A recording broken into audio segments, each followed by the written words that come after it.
Jai Mata. Charanam Sharanam Ramambige. Charanam Sharanam Trayambage. That love knew no bounds, and each one in Shaktinagar, and even the visitors had hundreds of experiences to tell of that love, that care. As I made the gruel and sent it up, little did I think that this would be the last service I was blessed to do for Mother. On the morning of November 1st, early in the morning, Mother commanded all the governing body members to come to her side. I remember how we rushed to her bedside, not caring whether we were dressed properly or had taken our baths even. We sped breathless as if on wings to Mother's name. Mother was lying with closed eyes, and we prostrated, each one saying who they were. She remained silent, hearing us. Then suddenly she began to speak in Konkani, her mother tongue. There was an unearthly quality to the scene. Her words came with a struggle, with long pauses. It was as if the words were coming from the very center of her being. How can one ever forget that last message, the divine urgency and pathos in that voice, commanding, yet pleading with her children? In those last moments, with the majesty of the Guru, she extracted from us a promise to abide by her teachings. Struggling to keep her consciousness in the worldly level, she sketched out in broken words how we were to live henceforth. Unity of hearts and minds and supreme faith in Mother's words were to be our ideals. The love and trust that Mother placed in us, the governing body, was brought before us, as well as the unique role the mission had to play in the world. Finally, Mother demanded our word of honor to obey her injunctions. Tara Devi, in absolute communion with Mother, was translating her words for those who did not understand the language. With her devotion, she made each one of us conscious of our duty, and with reverence and devotion, we gave our promise at Mother's lotus feet. We could see that she kept only a part of her consciousness to grant these last instructions. Even in the midst of it all, her motherhood surfaced, and she asked Tara Devi to give us all tea and sweets. Tara Devi felt Mother had something more to tell us, but at that moment Dr. Modi came in. He was angry to see so many of us in the room and the possible strain it had on Mother. The medical fact is, of course, that it is humanly impossible for anyone to talk, let alone give detailed instructions after 2 strokes. But her speech was the miracle of her love, of that never ending need to regenerate and infuse knowledge in her children. O Mother of infinite mercy, only you can work the miracle of transfiguration in us and forgiving our frailties and trespasses. Help us build thy kingdom on earth. We came downstairs and in silence went and prostrated at the Padukas enshrined there. With overflowing hearts, we avowed once more that we could keep our promise to Mother. Unknown to us, the time was approaching for the final act of withdrawal, but this truth had not penetrated into our dazed minds and hearts. Continuous Namajapa was going on. Never before, I think, had such prayers risen up, a united, fervent cry from the depths of all hearts for Mother's continued presence on earth. On one side was a veil of darkness, the persisting anxiety about Mother's Mahasamadhi. On the other side were the prayers which made us purer and helped to strengthen us. Without it, many of us would have collapsed. Every train brought in more and more devotees, and as they came, they were taken in batches for a darshan of Mother. I kept to my room, absorbed in prayers, for I felt I did not have the strength to be by Mother's side. Devi too was afraid I would not be able to bear it, and so she called me, but rarely. Afterward, Tara Devi told me in details all that passed on that final day. But for the reader's enlightenment, I am quoting from Dr. Pai's book, The Last Days with Divine Mother, as the book gives a vivid, authentic portrayal of the last hours. Here I quote: On that fateful day, November 1st, Mother appeared brighter, more relaxed.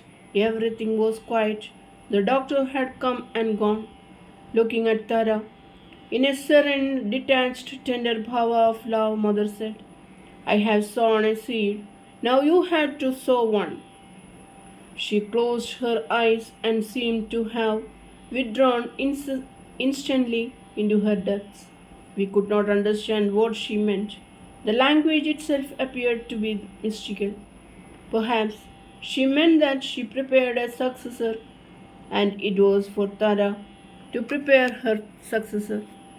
Time slipped by unnoticed. We found ourselves in a divine, ethereal atmosphere. Mother again opened her eyes. A smile bloomed on her face. Point blank, she asked me, Have you known yourself? I was startled. Deva, I replied, How can I know unless you reveal it to me? Mother smiled and said, Well, you need not know it now. Time has to come. After a short pause, she continued, Suffice it to know that you both belong to my realm. You have come for my work. After finishing your work here, both of you will come back to me. The great being closed her eyes in serene absorption. Though her body was in our midst on this earth, she seemed to be speaking from her transcendental consciousness. Yet a strange bond put me in rapport with her. She appeared so intimate, so all forgiving, that I felt I knew her through eternity. After some time, with a bewitching smile I treasure in my heart, she told me, You are a child of my inner chamber. She alone knew, and I dared not seek any clarification, nor did I feel a need for it. I am hers. That is enough for me. A current of bliss coursed through me as I heard Mother's words. My head mentally prostrated 1,000 times at her hallowed lotus feet. Devotees continued to stream in. Mother was silent. Then she opened her eyes and, referring to Tara, who stood close by, tenderly stroking Mother's hand, said, Her whole mind and heart are with me. She is above the world. She can never be caught in current of Maya. She has no desire except to serve me. She is totally dedicated to my cause. You too should come in line with her, jointly hand in hand. You should serve my cause. Do not injure her feelings. She then held both our hands in her lotus palm and remained like that for a few seconds. It was a moment of revelation, a turning point in my life. Both of us wept. Mother's lotus eyes too filled. A few minutes passed, and Mother said, I have kept the body at the disposal of the doctors for the desire of you children. Now do you know that I am beyond your science? Overwhelmed by the imperious power into which her motherly tenderness seemed to have disappeared for the time being, I replied, Yes, Deva, I know. In this body of which you are the master, you are playing the divine Leela. Doctors do not know your state. You are beyond the scope of science. I entirely surrender at your feet. You should, for our sakes, just wish for your recovery and be with us for many years. Mother just smiled. It was a significant smile. I still hoped she would emerge out of her illness. For a long time, Mother remained still and silent. Perhaps she was in Yoga Nidra. Doctors had come and gone. Tara and I sat on either side of her. Slowly, Mother opened her eyes and looked lovingly at Tara for some time. In a subdued tone, but clear to both of us, she said to Tara, I am going to my abode. You have work to do. Many children will come here for darshan. You should give them solace, courage, and guidance.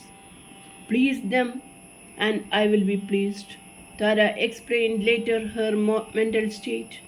How, how could I live without her? From my 13th year and during the past 11 years of our marital life, prior to 1965, I had experienced the torment of the soul, the unbearable virahatapa many a time. Deva knows this. Deva's exhortations to Swadharma, her call to duty, gave me courage to bear the anguish and go with my husband to the field of my Swadharma. Then I had the consolation that she was in this world, but now she is going to depart from this world forever. Charanam Sharanam Ramambige, Charanam Sharanam Trayambage. Jai Mother.